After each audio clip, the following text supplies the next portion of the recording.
معزز ناظرین، انشاءاللہ سورۃ مریم کی کچھ آیات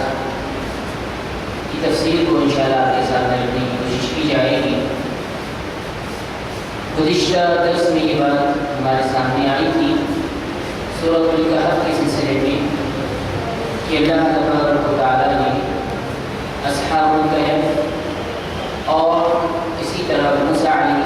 السلام اور خضر علیہ السلام کے علم کا معاملہ بیان کیا، اور اسی طرح آخری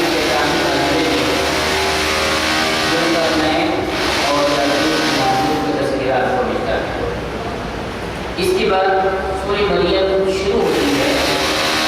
جو نبی صلی اللہ علیہ وسلم پر مکہ میں نازل ہوئی، جس میں 96 آیات اور 6 رکوع پائے جاتے ہیں۔ صاحب فضل بیان نے اس سورت کے سلسلے میں اس بات کو نقل کیا ہے کہ اس سورت کا نام جو اللہ نے رکھا وہ مریم ہے، اور مریم علیہ السلام کا نام اس صورت میں 30 مرتبہ اللہ تعالیٰ نے ذکر کیا ہے۔ یہ واحد ایک عورت ہے جس کا نام اللہ نے اپنی کلام میں ذکر کیا ہے۔ اس کے علاوہ دور سے دوسرے خواتین کا نام بھی آتا ہے، لیکن تفاصیل کے اندر ان کی شان نزول میں آتا ہے، جیسے خولا بن ساعدہ وغیرہ ہے۔ لیکن اللہ تعالیٰ نے مریم علیہ السلام کے نام سے ان کو 30 مرتبہ اس صورت میں ذکر کیا ہے۔ تو یہ بڑی خصوصیت کے حامل چیز ہے جو مریم علیہ السلام کے نصیب میں آئی ہے۔ اس صورت کے نزول کے سلسلے میں مفسرین نے بیان کیا ہے کہ یہ سورہ اس وقت نازل ہوا جب اللہ کے نبی صلی اللہ علیہ وسلم اور ان کے صحابہ کو لوگوں نے ستانا شروع کیا۔ مکہ مکرمہ میں مسلمانوں کو جینا مشکل کر دیا گیا، تو مسلمانوں کو اللہ کے نبی صلی اللہ علیہ وسلم نے اللہ کے حکم سے ہجرت کرنے کا حکم دیا۔ تو سب سے پہلی جو ہجرت ہوئی وہ حبشہ کی طرف تھی۔ ہجرت جس کے سلسلے میں اللہ کے نبی صلی اللہ علیہ وسلم فرماتے ہیں یحدم ما کان قبلہ، ہجرت ایک ایسی چیز ہے اس سے پہلے جتنے گناہ انسان کے ہوتے ہیں وہ سارے گناہ کو ہجرت معاف کر دیتی ہے۔ اسی طرح وہ حج جو اللہ تبارک و تعالیٰ کے پاس قابل قبول ہو جاتا ہے، جسے حج مبرور کہا جاتا ہے، اگر حج مبرور ہو جائے تو اس کے سارے گناہ اللہ تبارک و تعالیٰ معاف کرتے ہیں۔ وہ ایسا لوٹتا ہے جیسا کہ آج ہی دنیا کے اندر اس نے اپنی آنکھ کھولی ہے۔ تو یہ ہجرت اللہ کے نبی صلی اللہ علیہ وسلم کے صحابہ نے مکہ سے حبشہ کی طرف کی، تو حبشہ سے پہلے اس سورت کا نزول ہوا، جسے سورہ مریم کے نام سے جانتے ہیں۔ محمد بن اسحاق رحمہ اللہ نے اپنی کتاب السیرہ میں ام سلمہ رضی اللہ تعالیٰ عنہ سے روایت کیا ہے، اور امام احمد بن حنبل رحمہ اللہ نے اپنی مسند کے اندر عبداللہ بن مسعود رضی اللہ تعالیٰ عنہ سے روایت کی ہے کہ جب اللہ کے نبی صلی اللہ علیہ وسلم کے ساتھی مکہ سے ہجرت کر کے حبشہ چلے گئے، تو حبشہ میں جانے کے بعد وہاں کا بادشاہ جو تھا وہ عیسائی تھا، جس کا نام نجاشی بتایا گیا۔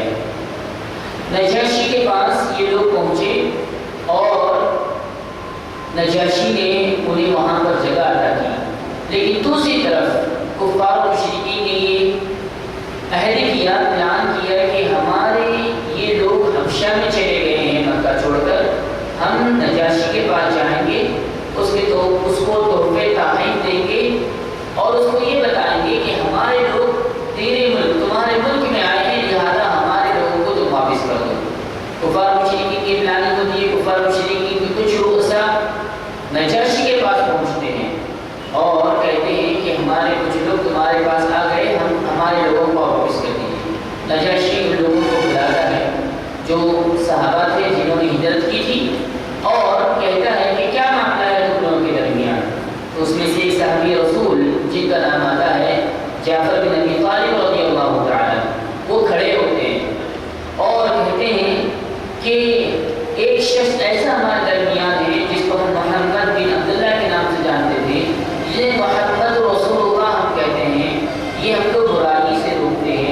یتیموں کے ساتھ اچھا معاملہ کرنے کا حکم دیتے ہیں، بیواؤں کے ساتھ اچھا معاملہ کرنے کا حکم دیتے ہیں، ایک اللہ کی عبادت کی دعوت دیتے ہیں، اور عرب کے اندر جتنی برائیاں ہیں اسے روکنے کا حکم دیتے ہیں۔ اس کے ساتھ ہی ساتھ جعفر بن ابی طالب رضی اللہ تعالی یہ سورت کی تلاوت کرتے ہیں، جس سورہ مریم نازل ہے۔ نجاشی کے سامنے جب یہ سورت کی تلاوت ہوتی ہے تو مفسرین نے نقل کیا ہے کہ نجاشی اتنا روتا ہے کہ اس کے داڑھی سے آنسو بہنے لگتے ہیں، کیونکہ یہ عربی زبان سے واقف تھا اور پکا عیسائی تھا، یہاں تک کہ نجاشی کے دربار میں جتنے لوگ جو علماء نصارہ تھے وہ لوگ بھی اس سورہ مریم کو سننے کے بعد رونے لگتے ہیں، اور نجاشی کہتا ہے یہ کلام اور ہمارے نبی عیسیٰ کے کلام میں کوئی فرق نہیں ہے، دونوں کا مصدر یعنی دونوں کی بنیاد وہی ہے، اللہ تبارک و تعالیٰ کا یہ کلام۔ جعفر بن ابی طالب رضی اللہ تعالیٰ کی یہ شجاعت، یہ بہادری اور اس تقریر اور اس سورت کو سننے کے بعد بادشاہ ہے وقت کا، اور ایک طرف ہے روسائے کفار مشرکین، دوسری طرف یہ مسلمان جو غریب لاچار مجبور تھے، کہتا ہے کہ اگر تم چاہتے ہو کہ ایسے لوگوں کو میں تمہارے حوالے کروں جو یتیموں کا سہارا بنتے ہیں، بیواؤں کے لیے محنت کرتے ہیں، ان کی حفاظت کرتے ہیں، اللہ کی عبادت کرتے ہیں، معبودان عبادت کی ترغیب کرتے ہیں، تو میں ہرگز تمہارے حوالے کو نہیں کروں گا، یہ میرے وطن میں رہیں گے۔ یعنی اللہ تبارک و تعالیٰ نے یہاں پر مہاجرین کی مدد کی، یہ ایک یہودی ہے، عیسائی ہے، لیکن اس کے باوجود اس کے دل میں اللہ تعالیٰ نے یہ رحمت ڈال دی مسلمانوں کے لیے، اور وہاں سے کفار اور مشرکین ہار مان کر واپس آ جاتے ہیں۔ اسی طرح آگے بڑھتے ہیں تو بہت ساری باتیں اس ذمے میں آتی ہے کہ اس صورت سے بات آتی ہے کہ مشرکین کے سوسائٹی سے نکل کر اب اسلام اہل کتاب کی طرف بڑھ رہا تھا۔ جب اللہ کے نبی صلی اللہ علیہ وسلم نے ایک دائرہ مقرر کیا جو اہل عرب کو دعوت دے رہے تھے، لیکن جب مکہ سے اسلام نکلا، حبشہ پہنچا، تو یہودیوں تک یہ دعوت پہنچی اور نصارہ تک یہ دعوت پہنچی جو دعوت اسلام ہے۔ اسی طرح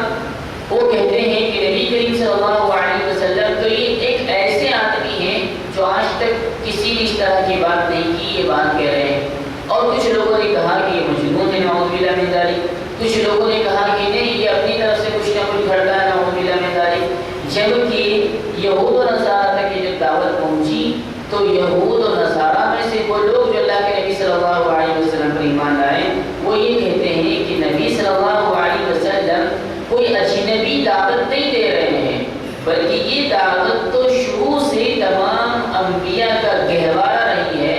جتنے انبیاء آئے انہوں نے یہی دعوت دی ہے، اور ہمارے خود عیسیٰ علیہ السلام نے بھی یہی دعوت دی ہے۔ اس دعوت کا لب لباب اصل یہ ہے کہ زمین اللہ کی ہے، اللہ نے اس زمین میں مخلوق کو پیدا کیا ہے، تو یہ مخلوق پر یہ ضروری ہے کہ صرف اور صرف اللہ تعالیٰ کی عبادت کرے، مطلب سارا لب لباب توحید تھا۔ ایک کتاب کے اندر جس کو عقیدۃ الطحاویہ کہا جاتا ہے، اس کے اندر یہ بات ہم کو ملتی ہے کہ جتنے انبیاء علیہ السلام آئے ان کی مثال دیتے ہوئے فرمایا جیسے ہم چکی دیکھتے ہیں جس کے اندر گیہوں یا جوار پیسا جاتا ہے، اس کے دو پارٹ ہوتے ہیں اور دو پارٹ کے درمیان ایک میخ ہوتی ہے، اور اس میخ کے ارد گرد ایک پارٹ دوسرے پارٹ کے اوپر کھینچتا ہے پھرتا ہے، تب جا کر وہ گیہوں یا جوار آٹے کی شکل اختیار کرتا ہے۔ تو یہاں پر مثال دی گئی کہ یہ جو میخ ہے وہ کلمہ توحید ہے، لا الہ الا اللہ، اور جو یہ پارٹ ہے تمام انبیاء علیہ السلام میں جتنے بھی انبیاء ہیں ان کی دعوت کا محور، ان کی دعوت کا مقصد، ان کو مبعوث کرنے کا مقصد صرف اور صرف توحید تھی، اس کے علاوہ کوئی اور مقصد نہیں تھا۔ یہاں اس میں یہ چیز کا ذکر ہم کو ملتا ہے ابتدائی بنیادی باتوں میں سورہ مریم کے سلسلے میں۔ آئیے دیکھتے ہیں ایک آیت کو، اس سورت کی ابتدا ہوتی ہے حروف مقطعات کے ذریعے، اس کے بعد ہے ذکر رحمت ربک عبدہ زکریا، زکریا علیہ السلام کا ذکر ہم کو ملتا ہے۔ جو بنی اسرائیل کے ایک عظیم المرتبہ نبی تھے، اور یہ یحییٰ علیہ السلام کے والد تھے، اور یہ پڑھائی کا کام کیا کرتے تھے۔ زکریا علیہ السلام یحییٰ علیہ السلام کے والد تھے۔ بنی اسرائیل کے ایک معزز گھرانے سے ان کا تعلق تھا۔ ان کا ذکر ملتا ہے، یہ اپنے رب سے دعا کرتے ہیں۔ کب دعا کر رہے ہیں اور کس حالت میں کر رہے ہیں؟ ویسے کئی دعائیں انہوں نے کی، لیکن ایک دعا کرتے ہیں، اے میرے رب، میرے ہڈیاں کمزور ہو چکی ہے اور میرے بال سفید ہو چکے ہیں، لہذا تو مجھے ایک اولاد عطا فرما۔ کیوں اولاد انہوں نے طلب کی؟ کہ اس سے پہلے، اور ایک چیز انہوں نے اپنی دعا میں کہا کہ اس سے پہلے اے اللہ تو نے میری ساری دعائیں قبول کی ہے، لہذا اس دعا کو بھی تو قبول فرما۔ یہاں پر انہوں نے ایک وسیلہ لیا۔ کس چیز کا وسیلہ لیا؟ کہا کہ ہمیشہ تو نے میری دعائیں قبول کی ہے، مجھے امید ہے، میں نا امید نہیں ہوتا ہوں اس سے، مجھے امید ہے کہ میری اس دعا کو بھی تو قبول کرے گا۔ کس حالت میں دعا کر رہے ہیں اولاد کے لیے؟ بڑھاپے کی حالت ہے، ہڈیاں کمزور ہو چکی ہے، بال سفید ہو چکے ہیں۔ ایسی حالت میں کوئی بھی انسان اولاد سے امید نہیں رکھتا کہ اب مجھے اولاد ہوگی۔ کہتے ہیں کیوں انہوں نے اولاد کو طلب کیا اس حالت میں؟ تو مفسرین نے بیان کیا ہے کہ کہتے ہیں دعوت و تبلیغ کے کام کو آگے بڑھانے کے لیے زکریا علیہ السلام نے کہا، اے اللہ میرے بعد میری نسل میں کوئی نہیں ہے،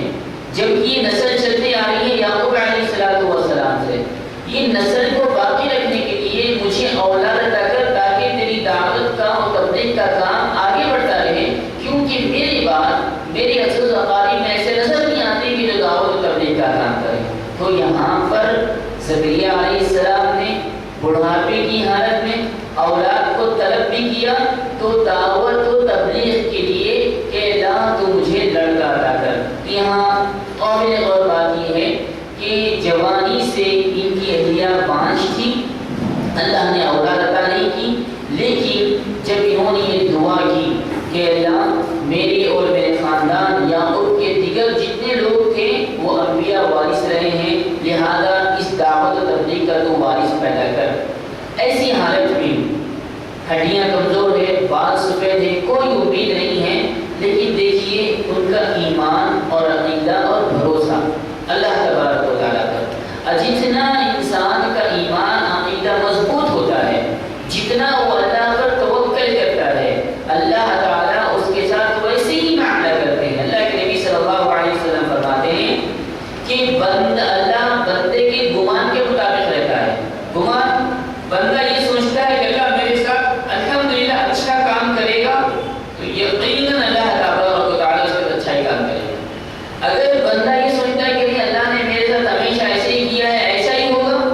جیسا بندہ گمان کرتا ہے اللہ تعالیٰ اس کے ساتھ ویسے ہی کرے گا۔ لہٰذا نا امید نہیں ہونی چاہیے، امید اللہ سے لگانی چاہیے، اور اچھے توقع اللہ سے رکھتے ہوئے دعا کرنی چاہیے۔ یہی انہوں نے کیا اور اولاد کو طلب کیا، تو اللہ تبارک و تعالیٰ نے ایسی عمر کے اندر ایک بردبار لڑکے کی خوشخبری سنائی، اے زکریا ہم تمہیں ایک لڑکا عطا کرنے والے ہیں، اور اس لڑکے کا نام اللہ نے خود رکھا جو آتا ہے یحییٰ علیہ السلام۔ بچپن میں ہی کے اندر بردباری تھی، علم و حکمت تھی، اور آگے چل کر یہ وارث بنے انبیاء کے اور دعوت و تبلیغ کے کام کو انجام دینے لگے۔ اب قابل غور بات یہ ہے، بڑھاپے کی حالت میں انہوں نے طلب کیا۔ آج اگر ہم ہمارے ماحول معاشرے میں تھوڑا سا نظر ڈالیں، نکاح کے فوراً بعد ہر آدمی کی خواہش ہوتی ہے کہ اللہ اس کو اس نعمت سے نوازے جس سے اولاد کہتے ہیں۔ اگر اللہ اولاد نہیں دیتا ہے تو ہم غور کریں کہ سارے دروں کا انسان چکر لگاتا ہے۔ جس کا ایمان عقیدہ ہے وہ ایک ہی در سے چمٹا رہتا ہے، لیکن جس کے ایمان عقیدے میں کمزوری واقع ہوتی ہے، در بدر کے ٹھوکریں کھاتا ہے، یہاں جاتا ہے یہ منتیں پوری کرتا ہے، وہاں جاتا ہے وہ مرادیں پوری کرتا ہے۔ یہاں تک کہ ہندوستان میں ایک جگہ ایسی بھی مشہور و معروف ہے، لوگ کہتے ہیں وہاں جانے کے بعد اگر میاں بیوی وہاں کی چیزوں کو 2 حصوں میں تقسیم کر کے کھا لے تو اولاد ہو جاتی ہے۔ ایسے باطل عقیدے مسلمانوں کے گھروں کے اندر پائے جاتے ہیں، جبکہ قرآن کو کھول کے پڑھے زکریا علیہ السلام کا واقعہ یہ درس عبرت ہے کہ بڑھاپے کی حالت حالت میں اللہ نے اولاد عطا کیا ہے، تو ہمیں بھی اگر اولاد طلب کرنا ہے تو ہمارے اندر کے وہ ایمان، وہ عقیدہ، وہ اعتماد ہونا چاہیے اور اللہ سے دعا کرنی چاہیے کہ اللہ جس کے گھروں میں یہ نعمت نہیں ہے اللہ تعالیٰ ان کے گھروں میں نعمت عطا کرے۔ یقیناً اللہ تبارک و تعالیٰ نے یہاں پر یہ بات بتائی کہ اولاد دینے والا کون ہے۔ زکریا علیہ السلام نے اللہ سے دعا مانگی اور اس دعا میں کسی کا توسل وسیلہ نہیں لیا، خود اپنا وسیلہ لیا، کہا کہ میں ہمیشہ دعا کرتا ہوں، اللہ کو دعا قبول کرتا، ابھی بھی دعا قبول کر، لہذا یہ امید ہے۔ اولاد کے سلسلے میں دیکھیں اللہ تعالیٰ اگر چاہے تو بغیر ماں باپ کے بھی اولاد پیدا کر سکتا ہے۔ اللہ نے مثال قائم کی، آدم علیہ السلام کے نہ ماں ہے نہ باپ ہے، اللہ کی یہ قدرت ہے۔ اللہ ثابت کرتا ہے اگر میں چاہوں تو بغیر ماں باپ کے بھی اولاد پیدا کر سکتا ہوں، اگر میں چاہوں تو بغیر باپ کے بھی اولاد پیدا کر سکتا ہوں، جیسا کہ اسی صورت کے اندر عیسیٰ علیہ السلام کا واقعہ آتا ہے کہ بغیر باپ کے اللہ نے عیسیٰ علیہ السلام کو پیدا کیا، اور اسی طرح اگر بغیر ماں کی بھی اللہ تعالیٰ چاہے تو پیدا کر سکتا ہے، تو آدم سے جو پیدا ہوتی ہے وہ حوا علیہ السلام جن کی ماں نہیں ہے۔ اس کا مطلب کیا ہے کہ بغیر ماں باپ کی، باپ کے، ماں کے اور آدم کی جتنی اولاد ہے ماں باپ کے ساتھ ہے۔ تو اللہ کی یہ قدرت ہے، اللہ یہ بتانا چاہتا ہے اگر میں چاہوں تو اولاد دے سکتا ہوں اور چاہوں تو اولاد نہیں دے سکتا ہوں۔ اسی لیے دوسری آیتوں میں آتا ہے اللہ جسے چاہتا ہے لڑکے ہی لڑکی عطا کرتا ہے، اللہ جسے چاہتا ہے لڑکیاں ہی لڑکیاں عطا کرتا ہے، اللہ جسے چاہتا ہے لڑکے اور لڑکیاں عطا کرتا ہے، اور اللہ جسے باندھ رکھنا چاہتا ہے اسے دنیا کے اندر کوئی بھی اولاد عطا نہیں کر سکتا۔ تو اولاد طلب کرنا ہو، رزق میں برکت طلب کرنا ہو، زندگی کے اندر کامیابی طلب کرنا ہو یا آخرت کے اندر کامیابی طلب کرنا ہو تو وہ ایمان، عقیدہ، اعتماد ہونا چاہیے جو زکریا علیہ السلام کے پاس تھا۔ انہوں نے اللہ سے دعا کی اور اس کے بعد اللہ تعالیٰ نے انہیں بردبار لڑکے کی خوشخبری سنائی۔ اسی طرح ابراہیم علیہ السلام کا بھی واقعہ آپ نے کئی مرتبہ سنا ہوگا، وہ بھی بڑھاپے کی حالت میں ہیں، دعا کرتے ہیں اللہ تبارک و تعالیٰ سے، اللہ تعالیٰ انہیں بھی اولاد عطا کرتا ہے۔ تو انبیاء نے اولاد کے لیے کسی اور کا در کا سہارا نہیں دیا بلکہ اللہ سے لو لگایا، اللہ سے مانگا۔ اگر آج جتنی جگہ یہ مشہور و معروف ہے، لوگ کہتے ہیں کہ فلاں جگہ کا پانی پینے سے اولاد ہو جائے گی، فلاں جگہ پر 3 دن رہنے سے اولاد ہو جائے گی، فلاں جگہ کا سفر کرنے سے اس طرح کا معاملہ ہوگا، ہرگز ایسا نہیں ہے۔ اللہ کے بارے میں ہمارا ایمان ہے کہ لم یلد ولم یولد، اس سے کوئی پیدا نہیں ہوا، وہ کسی سے پیدا نہیں ہوا، ولم یکن لہ کفوا احد، اس کا کوئی پارٹنر ہمسر نہیں ہے۔ اللہ نے کسی کو ذمہ داری نہیں دی ہے کہ تم اولاد تقسیم کرتے رہو یا رزق تقسیم کرتے رہو یا عمر کے اندر اضافہ کرتے رہو، یہ دائرے کار صرف و صرف اللہ تعالیٰ کے ہاتھ میں ہے۔ اس کو ہمیں سمجھنا چاہیے۔ کتنے ایسے مسلمان گھرانے ہیں، جتنے ایسے خواتین ہیں جو اس طرح کے شرکی اعمال کے اندر ملوث ہوتے ہیں، کہتے ہیں کہ بعض تعویذ باندھنے سے اولاد ہو جاتی ہے، یا بعض پریتوں کو جلانے سے اولاد ہو جاتی ہے، یا رات کے کچھ اوقات میں اس طرح کی عبادت کرنے سے اولاد ہوتی ہے، اور کچھ ایسی دعائیں جن کا کوئی جواز ہی نہیں ہے شرعاً۔ مارکیٹ میں ایسی کتابیں بھی آ گئی ہیں کہ اولاد طلب کرنا تو یہ چیزیں پڑھ لو، پیٹ میں درد ہے تو یہ چیز، ایسی چیزیں جس کا کوئی تصور اسلام کے اندر ہی نہیں پایا جاتا۔ تو ایسی چیزوں کے پیچھے پڑھ کر ہم اپنے ایمان کو کھوتے ہیں اور اللہ کے اعتماد کو کھونے کی کوشش کرتے ہیں، لہذا اس بات کا ہمیں جائزہ لینا چاہیے۔ آئیے آگے بڑھیں۔ مریم علیہ السلام یہ عمران کی بیٹی، اور عمران علیہ السلام کا تعلق داؤد علیہ السلام، یہ بھی بنی اسرائیل کا ایک بہترین گھرانہ جو دیندار گھرانہ، اس کے اندر پیدا ہوتی ہے مریم علیہ السلام۔ مریم علیہ السلام کے بارے میں آپ جانتے ہیں کہ اللہ تعالیٰ نے اپنی اس قدرت کے لیے جو یہ ثابت کرنا چاہتا اللہ کہ میں بغیر باپ کے پیدا کر سکتا ہوں تو مریم کا انتخاب کیا۔ اللہ تعالیٰ نے مریم علیہ السلام کے پاس جبرائیل علیہ السلام کو بھیجایا اور جبرائیل علیہ السلام کو حکم دیا کہ تم ان کو پھونک مارو۔